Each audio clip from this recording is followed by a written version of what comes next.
الحمد لله رب العالمين، والصلاة والسلام على أشرف الأنبياء والمرسلين وعلى آله وصحبه أجمعين. أما بعد، أوصيكم ونفسي بتقوى الله تعالى.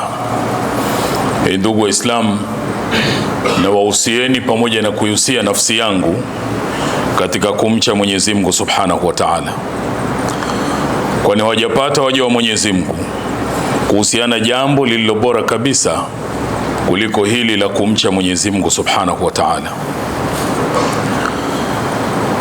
Katika Qur'ani kuna neno limetumika linaloitwa fusuq, au kwa Kiswahili tutasema ufasik. Neno hili katika maumbo tofauti limekuja mara 13 katika Qur'ani, na likiwa na maana ya kutoka katika kumtii Mwenyezi Mungu, kama ilivyokuja katika suratul Kahfi aya ya 50. Mwenyezi Mungu alipokuwa anaeleza malaika walipotii kumsujudia baba yetu Adam, sijida ile ya heshima, na Ibilisi alivyokataa. Kule kukataa kwake, Mungu anasema akawa ametoka katika kutekeleza na kutii amri za Mwenyezi Mungu. Anatuambia baada bismillahir rahmanir rahim, fasajadu illa iblisa kana minal jinni fafasaka an amri rabbi, kwamba wote wakasujudia isipokuwa Ibilisi ambaye asili yake ni kutokana na majini. Yeye alifanya ufasik, alitoka katika kutekeleza amri ya Mola wake. Kwa hivyo ufasik maana yake ni kutoka katika njia ya sawasawa. Wanazuoni wakatueleza ufasik unagawika sehemu mbili. Kuna ufasik unaoitwa mkubwa, ambao huwa unamtoa mtu kwenye Uislamu moja kwa moja, kama vile ilivyokuwa kwa Ibilisi.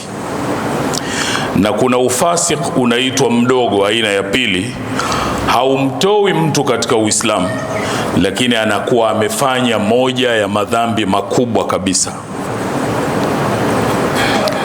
kama vile mtu anapofanya madhambi hadharani, anadhihirisha madhambi hadharani,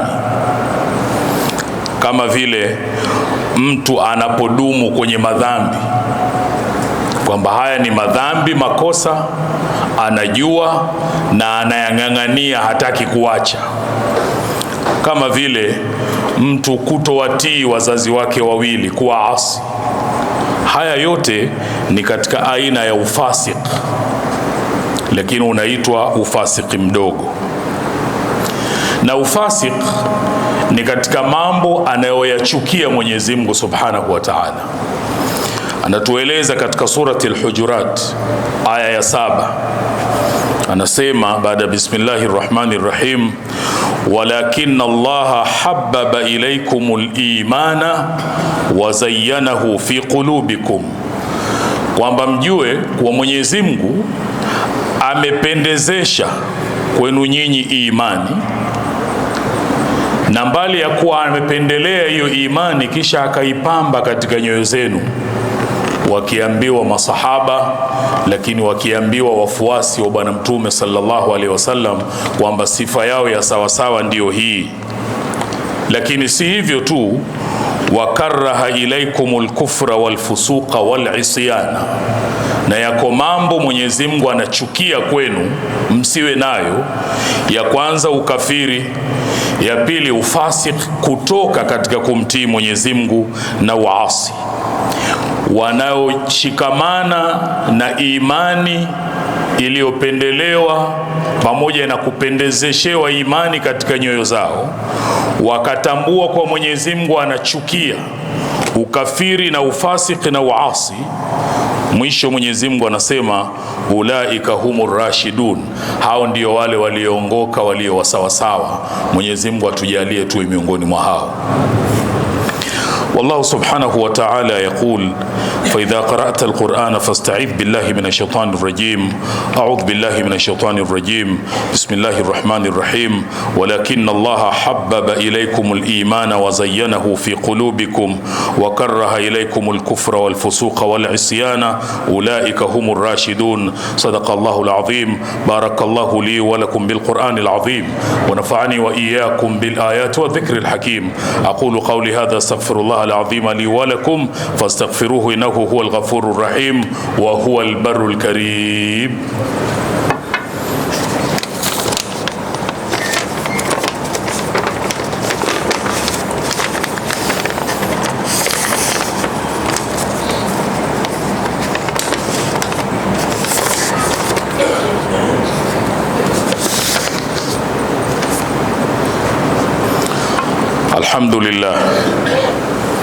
الحمد لله رب العالمين، والصلاة والسلام على أشرف الأنبياء والمرسلين وعلى آله وصحبه أجمعين. أما بعد، أوصيكم ونفسي بتقوى الله تعالى. Ndugu Waislamu, na wausieni pamoja na kuihusia nafsi yangu katika kumcha Mwenyezi Mungu Subhanahu wa Ta'ala, kwani hawajapata waja wa Mwenyezi Mungu kuhusiana jambo lililo bora kabisa kuliko hili la kumcha Mwenyezi Mungu Subhanahu wa Ta'ala. Neno hili fasik limekuja katika Qur'ani mara 13. Miongoni mwa mara hizo ni katika suratul Baqara aya ya 26, lakini aya inayofuata ya 27 ikataja sifa za watu mafasik. Utajuaje kama huyu ni fasik? Mwenyezi Mungu akasema kwenye aya inayofuata akitaja sifa mbili. Ya kwanza, baada bismillahir rahmanir rahim, anasema alladhina yanqudhuna ahda Allahi min ba'di mithaqi, ni wale wanaovunja ahadi ya Mwenyezi Mungu, mkataba wa Mwenyezi Mungu na wao, baada ya kuwa mkataba ule, lugha ya kueleweka, umekwisha sainiwa. Wanazuoni wakatupa tafsiri mbili za kuelewa. Ya kwanza, wanatukumbusha maneno ya Mwenyezi Mungu ndani ya Qur'ani kwamba sisi tulichukua ahadi mbele ya Mwenyezi Mungu, ni kama tulisaini mkataba kabla ya kuja ulimwenguni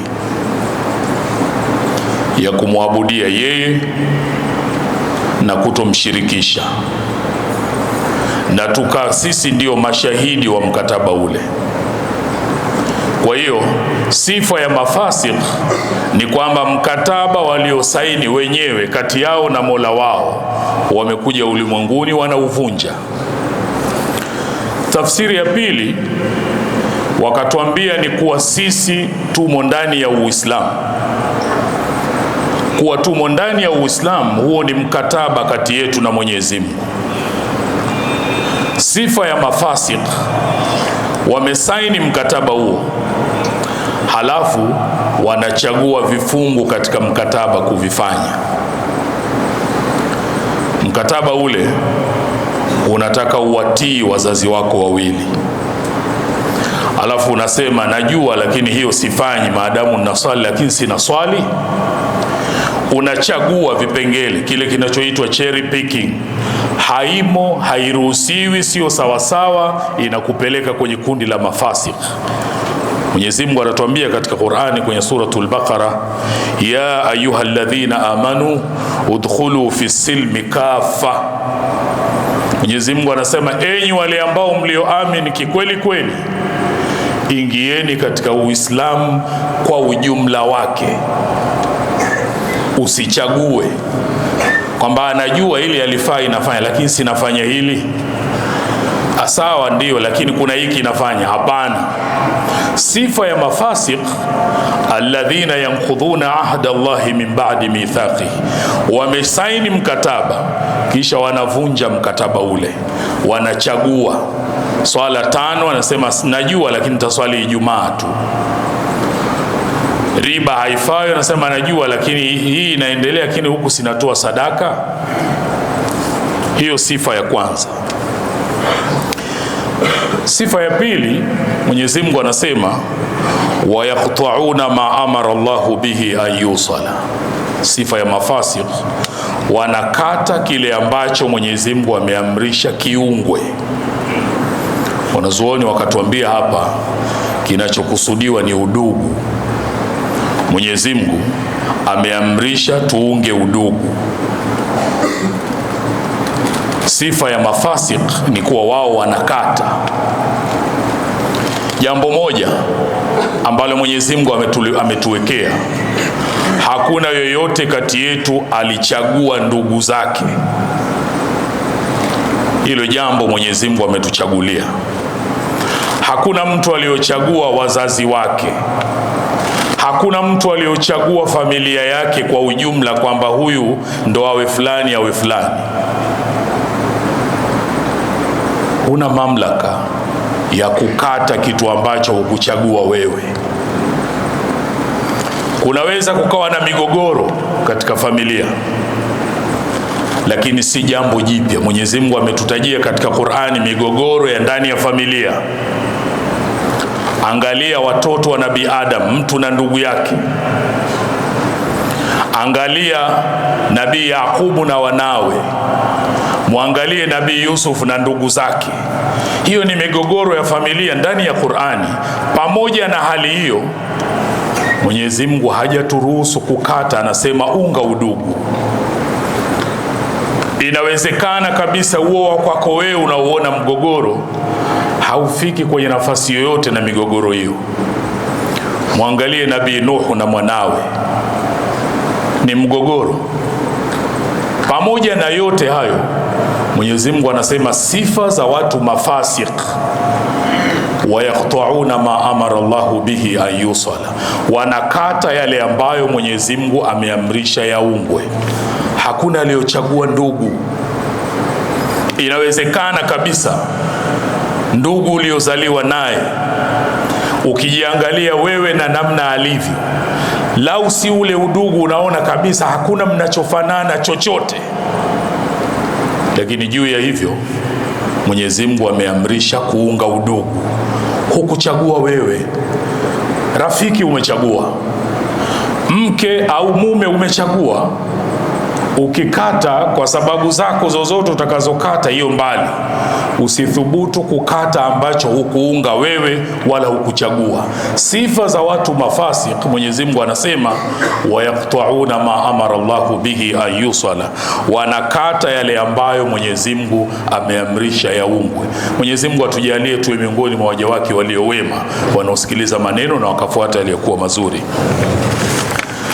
Kisha kwa mafundisho mazuri haya aliyotuletea Bwana Mtume sallallahu alayhi wasallam, Mwenyezi Mungu akatuamrisha jambo alilolianza yeye mwenyewe, kisha akalifuatisha kwa malaika, na akamalizia kwetu sisi kwa kutuambia inna Allaha wa malaikatahu yusalluna ala nabi ya ayyuhalladhina amanu sallu alayhi wa sallimu taslima. اللهم صل وسلم على سيدنا محمد وعلى آله وصحبه أجمعين، خصوصا منهم أمير المؤمنين سيدنا أبي بكر الصديق، أمير المؤمنين سيدنا عمر بن الخطاب، أمير المؤمنين سيدنا عثمان بن عفان، أمير المؤمنين سيدنا علي بن أبي طالب، بقية العشر بشرين بالجنة وعن أزواج نبيك وعمي وسبطه ذوي الإخلاص والصفا. ربنا تقبل منا إنك أنت السميع العليم، وتب علينا إنك أنت التواب الرحيم، واغفر للمؤمنين والمؤمنات والمسلمين والمسلمات الأحياء منهم والأموات برحمتك يا أرحم الراحمين. عباد الله، إن الله يأمر بالعدل والإحسان وإيتاء ذي القربى وينهى الفحشاء والمنكر والبغي يعظكم لعلكم تذكرون. فاذكروا الله العظيم يذكركم واشكروه على نعمه يزدكم ولذكر الله أكبر. الله يعلم ما تصنعون. أقم الصلاة.